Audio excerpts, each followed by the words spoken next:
Ligados e integrados. Realização Canal Rural. Oferecimento Seara. A qualidade vai te surpreender.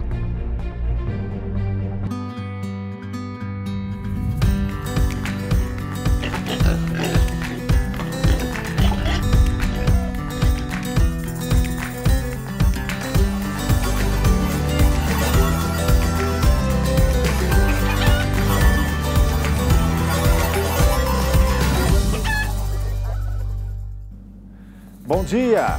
Hoje vamos discutir o risco de contágio por novo coronavírus nos frigoríficos brasileiros. Consultor em infectologia defende que é baixo.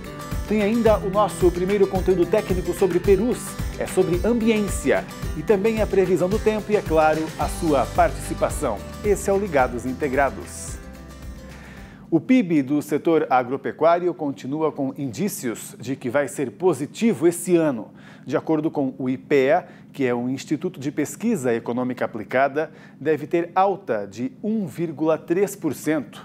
No mês passado, a previsão era de 1,4%. Então, não mudou tanto, né?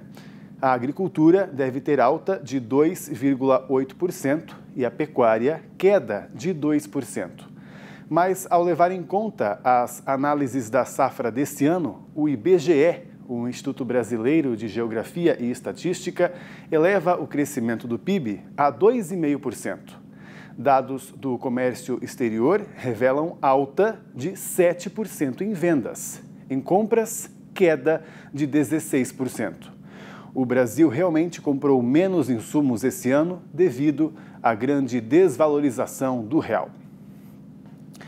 Os embarques de carne de frango in natura somaram mais de 278 mil toneladas nas 2 primeiras semanas desse mês.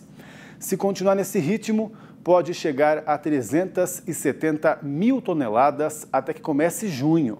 De acordo com os registros da Secretaria de Exportações do Ministério da Economia, o volume representa alta de 15% sobre abril desse ano e de 4% sobre maio do ano passado, o que seria um recorde para um mês. A máxima foi 354 mil toneladas em maio de 2016. 21 frigoríficos do Brasil tiveram ou têm atualmente casos de Covid-19. O surto fechou ou interrompeu parcialmente as operações de 4 unidades. Todas passaram por adaptações para manter a segurança dos funcionários. Apesar das intervenções do Ministério Público do Trabalho, de acordo com uma consultoria em infectologia que atende às empresas do setor, o maior risco para os trabalhadores não está no ambiente de trabalho. Vamos conversar então com o consultor, que é Adalto Castelo Filho. Bom dia, Adalto. Bom dia, Pablo. É um prazer estar aqui com você e com seus ouvintes. Obrigado por ter vindo. Adalto, conta pra gente, né? Até por conta dessas adaptações, ou mesmo, né, a realidade dos frigoríficos, que sempre teve um controle de sanidade, né, muito forte, provavelmente, então, esses ambientes não representam tanto risco às pessoas, talvez o risco maior esteja onde elas possam estar circulando fora do trabalho? Olha, Pablo, eu, como infectologista, professor aqui da Escola Paulista de Medicina, da disciplina de infectologia, eu fui convidado a avaliar as medidas que foram implementadas nos grandes frigoríficos, sobretudo os que eu avaliei do sul do Brasil. Tá? Eu constatei que, veja, se você, na notícia que você deu, você disse que há relatos de casos em muitos frigoríficos do Brasil. Eu complementaria, há relatos de casos em quase todas as cidades do Brasil. E os frigoríficos estão inseridos nesse contexto dessas cidades. Ou seja, esse trabalhador, ele fica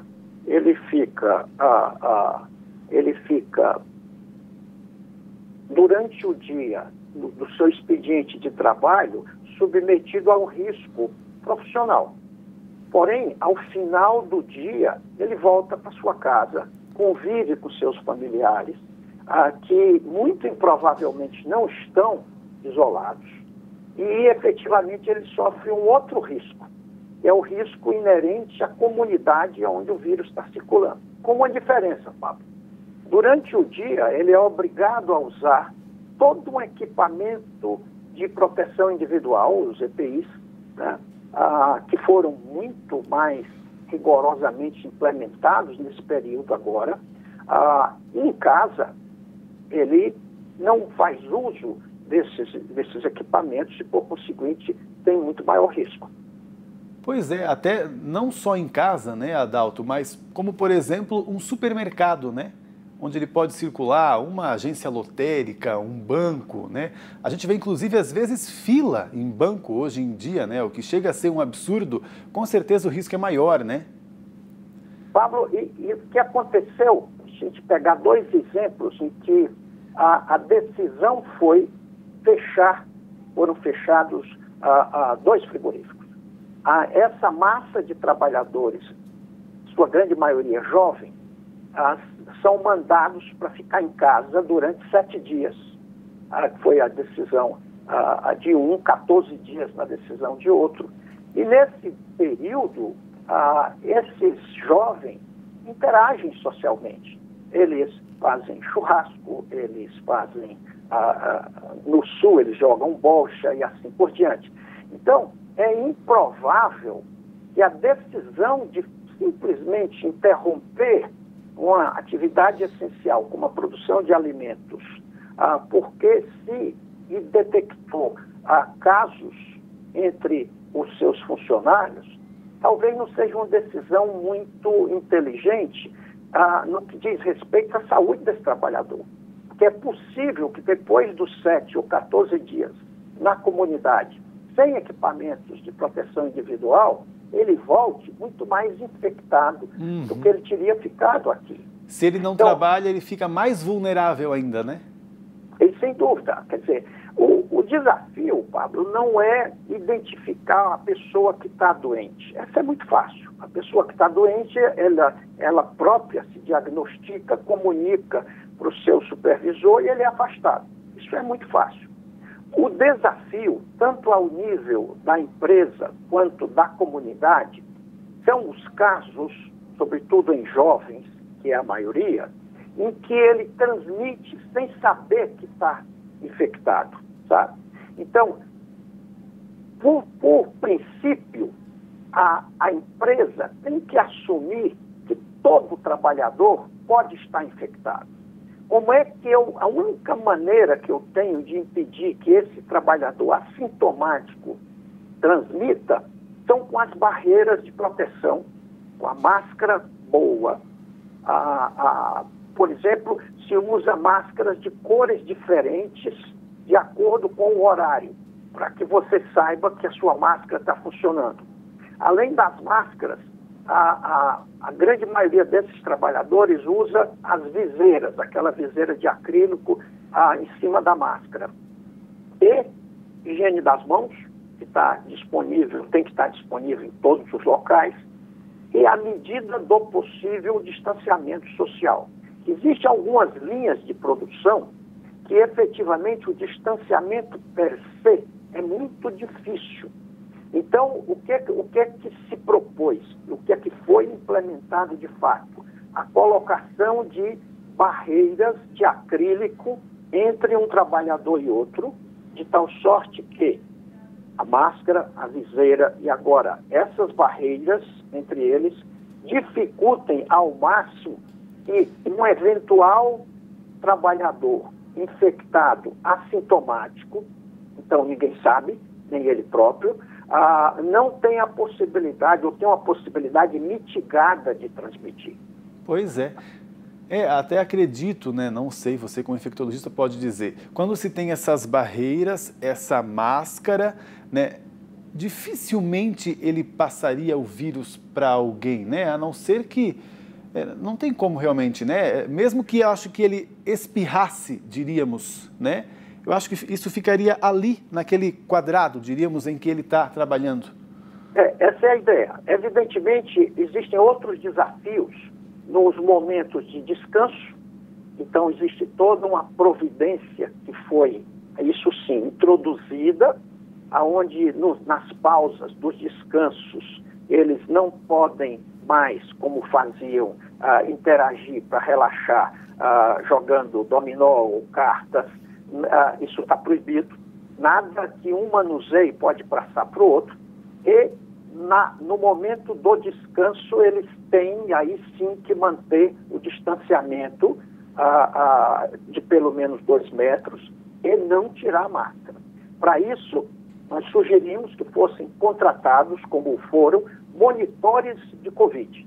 Ou seja, são pessoas que estão contratadas especificamente para vigiar o cumprimento desses protocolos de segurança. Se você me perguntar, Paulo, se trabalhar num hospital, na polícia ou num frigorífico tem um risco maior do que uma pessoa ficar absolutamente isolada no seu apartamento, eu diria sem dúvida alguma. Sem dúvida alguma. Agora, o fato de... Por quê? Porque eu isolado no meu apartamento, eu não interajo com ninguém. Agora, eu não posso sair, eu não posso ir para o supermercado, eu não posso ir para a farmácia, eu não posso nada, porque aí eu incorro num risco da comunidade. Mas se eu pegar esse indivíduo completamente isolado, ele não tem risco nenhum. Uma atividade essencial, como produção de alimentos ou um hospital, ou mesmo a polícia, ela não pode parar. Essa pandemia, para ficar conosco bastante tempo. Ela não vai embora. Então, nós vamos ter que desenvolver. Eu não posso fechar essas atividades essenciais. Fechar não é uma solução, né? O certo, então, é sempre buscar alternativa. Isso. Fazer parcerias. Não considerar. Nós temos mais de 5.000 funcionários que foram infectados em hospitais. Eu não vou cogitar de fechar o meu hospital por causa do meu risco aumentado. E no hospital eu estou lidando com doentes, propriamente dito. A minha proximidade com o doente é muito grande. Na hora que eu vou entubar, ele está aqui na minha frente. Tá? Então, mas o que eu tenho é que ter protocolos. Protocolos e que o ideal era que a vigilância sanitária, que é o Ministério Público do Trabalho, ao invés de ter essas empresas como inimigos, eles deviam tentar estabelecer parcerias e emprestar expertise e know-how para diminuir ainda mais esse risco eventual que, certamente, a qualquer coisa que não seja o isolamento completo implica em algum nível de risco. Certo. Doutor, muito obrigado então, pela sua pesquisa, pelo seu trabalho e continue, por favor, né? Um bom trabalho para você. Até uma próxima. Até a próxima. Foi um prazer, Paulo. Também, ótimas informações. A seguir, o nosso primeiro conteúdo técnico sobre os novos integrantes do Ligados e Integrados, os criadores de perus. Vamos discutir ambiência, já já.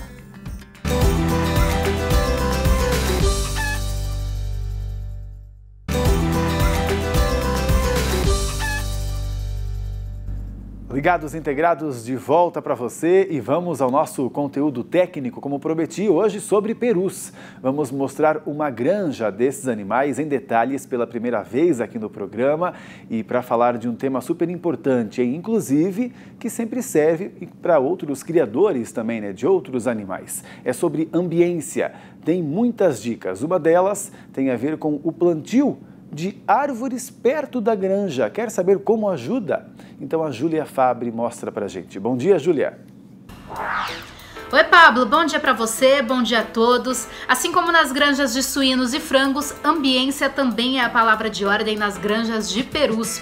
Para o bom desempenho zootécnico do lote, as aves precisam se sentir bem à vontade durante todo o ciclo de produção.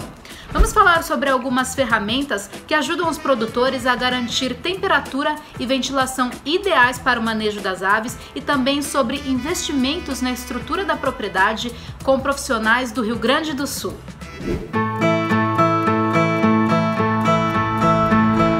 nome é Alana Borella, eu sou extensionista da Seara Perus Caxias do Sul e hoje eu estou aqui na granja do integrado Valdecir Pauletti e juntos vamos falar para vocês um pouquinho mais sobre a ambiência de perus machos pesados. Vem com a gente! E fora dos galpões, o que nos auxilia para controlar a ambiência é a arborização e a lavagem de tela. A arborização, então, nos auxilia na diminuição da incidência de calor dentro dos aviários e a lavagem de tela para termos uma renovação de ar mais constante. Seu Valdecir, para o senhor, essas ferramentas que controlam a ambiência fora dos galpões, qual é a importância e no que elas se auxiliam? Elas são importantes, essas duas práticas, o sombreamento e lavagem de tela. O sombreamento ajuda a baixar de 3 a 4 graus a temperatura dentro dos galpões e a lavagem de tela auxilia também a passagem de ar, a renovação do ar e a ambiência dentro dos galpões melhora bastante e ajuda no ganho do desempenho de peso das aves.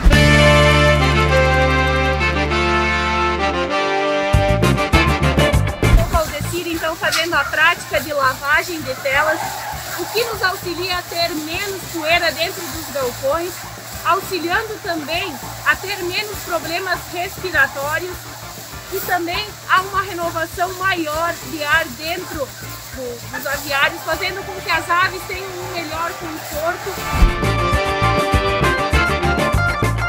Temos o painel controlador de ambiência, onde é programado a temperatura e umidade a partir da idade do lote. Ele faz a função automaticamente, ligando e desligando, assim a gente sabe que as aves sempre estarão numa ambiência desejada. O expansionista Janiel Guzzo, da unidade de perus em Caxias do Sul, falou sobre a estrutura dos aviários para a produção de perus. Estamos aqui para mostrar então o nosso modelo de aviário terminador, no tamanho padrão que estamos usando no momento de 150 por 14, 2.100 metros quadrados. Alojamos 3 machos por metro quadrado ou 6 fêmeas por metro quadrado, que são as duas fases alojadas no terminador. É um aviário de pressão positiva, com um sistema de ventilação usado ventiladores 1 para 65 metros quadrados, bebedouros e comedouros dentro do padrão, sistema de nebulização transversal e fornalha para aquecimento. Fica em torno de R$300 o metro quadrado a construção. E existe um aporte da empresa em torno de 40% do valor da obra de incentivo ao integrado.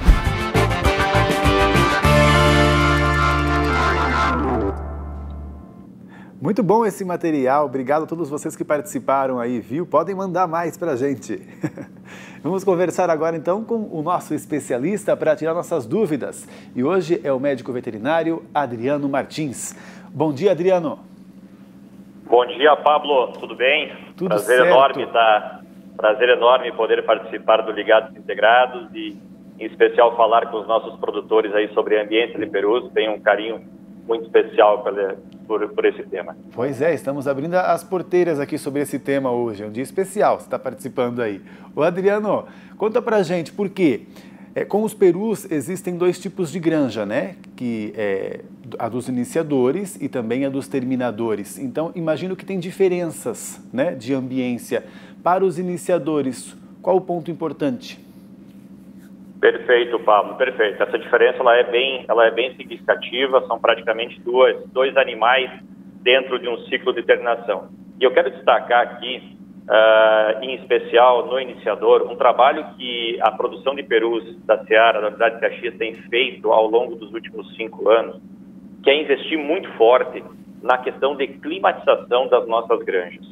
Eu lembro da propriedade do Cornélius e do Thiago Blume, que foram os precursores nesse trabalho de construção e transformação das nossas granjas.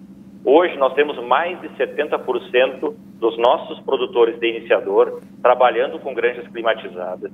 Isso permite que a gente seja muito mais eficiente em controlar o ambiente e, como consequência, a gente tem observado uma melhora muito significativa nos resultados zootécnicos dessa categoria. Dá para destacar também, em relação às vantagens da climatização que foram feitas, a melhoria significativa na qualidade de vida no trabalho dos nossos produtores, porque uma vez que eu sou mais eficiente, uma vez que eu sou mais racional em controlar o ambiente dentro da granja, eu tenho menos retrabalhos e eu tenho mais sucesso. E a gente tem conseguido, sim, cada vez mais, ter na transferência aves melhores preparadas para que consigamos transferir para a segunda fase, que é a fase de terminação. Pois então, E é muito legal esse incômodo, né, que se tem nos profissionais, inclusive, né, Adriano, porque vai se percebendo ali, né, que alguma coisa não está dando certo, tal, ou que pode melhorar, né, e eles realmente buscam por isso, né, e com os perus é legal como está tendo essa evolução agora, e a gente está acompanhando, né? Sem dúvida nenhuma, acho que é um movimento, é um marco histórico, né, um movimento que tem sido acelerado, muito bem conduzido em conjunto pela nossa equipe técnica, junto com os nossos produtores, acreditando na tecnologia e trabalhando para que ela dê certo. E para os terminadores, qual a dica? Eu acho que assim, a gente tem dois temas bem interessantes para explorar aqui sobre a questão do terminador. E o Giovanni comentou já nos programas anteriores sobre um produto muito especial para nós, que é o peru pronatal, né, o peru festivo. Né? É uma ave que tem uma característica também um pouco diferente, é uma ave que sai e vai ser abatida de uma forma mais jovem, com 4,5 quilos. E a gente quebrou um paradigma, tem quebrado um paradigma muito interessante nesses últimos 2 anos, pelo menos, falando em aquecer granjas de terminador. Até então, o aquecimento no terminador não era um assunto trabalhado com tanta ênfase. A gente tem hoje, por exemplo, habilitando granjas específicas com sistemas mais robustos de aquecimento, né, com maior quantidade de equipamentos, para que a gente consiga realmente tratar de forma especial essa categoria. Como o próprio Janiel falou, a gente vai alojar 6 aves por metro quadrado. Eu preciso estar com todo o galpão de terminador aberto, disponível para as aves mais cedo, né? Então, essa evolução tem nos permitido uma melhora significativa no aproveitamento, né, a qualidade de carcaça, sem dúvida nenhuma contribuindo para que a gente consiga uma ave mais saudável, mais saborosa, você mesmo citou isso, né? E contribuindo, fazendo um papel muito especial na nossa ceia de Natal. Então, acho que isso foi uma evolução muito bacana. Então, até dentro dos terminadores, para quem queria, né, esse peru para o Natal que é mais leve e esse mais pesado, também tem alguma diferença? Sem dúvida nenhuma, sem dúvida nenhuma. Então, o peru de Natal, uma ave que sai mais jovem, né, precisa de um tratamento. E aí vale ressaltar, né, a segunda categoria, né, e aí eu me aproprio um pouquinho do que a Lana falou, do que o Janiel, né, uma ave adulta, um peru acima de 12 semanas, é uma ave que é muito adaptada a temperaturas mais baixas. É neste cenário que ela expressa o seu melhor potencial genético, né, tanto que os nossos resultados nos períodos de frio da Serra Gaúcha, que são rigorosos, é onde a gente consegue um desenvolvimento melhor, né.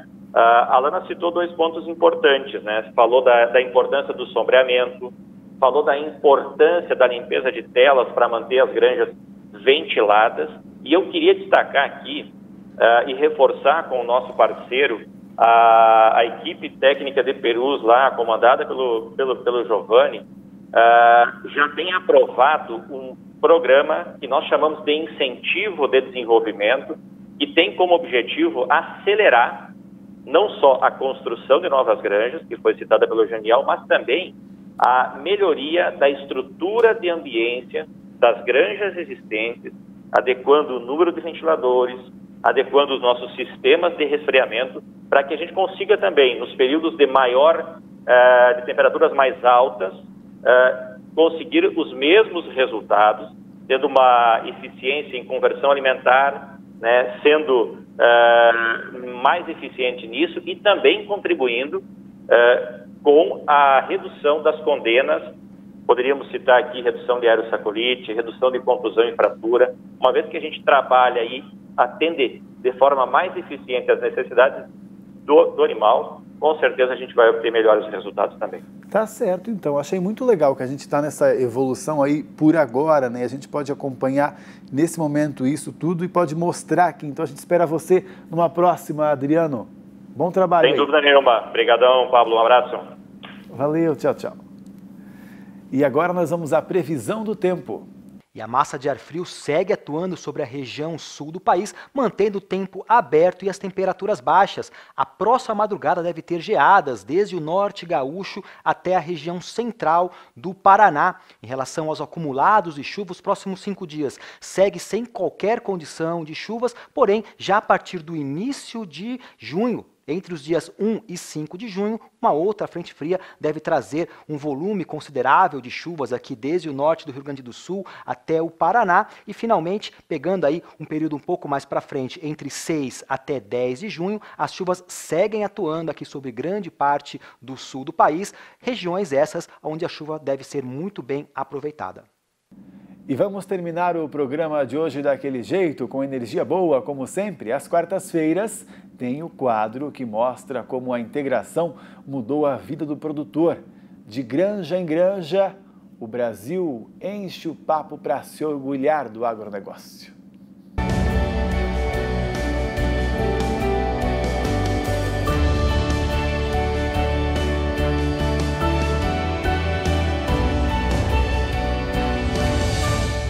Olá pessoal, meu nome é Alcir Condebella, sou produtor de suínos em Santa Catarina. A história da nossa família com a Seara, hoje do grupo JBS, começou por volta de 1989, o sistema de terminação. Alguns anos depois, a gente migrou para o sistema de UPL, isso na propriedade do meu pai. Por volta de 2016 eu adquiri essa propriedade onde a gente tem sistema de creche. A gente aloja hoje por volta de 5.800 a 5.900 leitões, totalmente climatizado, sempre buscando o bem-estar animal, a biosseguridade, tudo dentro das normas. E a gente está muito contente hoje com o sistema implantado pela tecnologia e alta produtividade que a gente consegue com esse sistema. Parabéns pelo trabalho e o nosso programa de hoje fica por aqui. Amanhã a gente se vê, você sabe, às 11h30 da manhã aqui no Canal Rural. Tchau, tchau!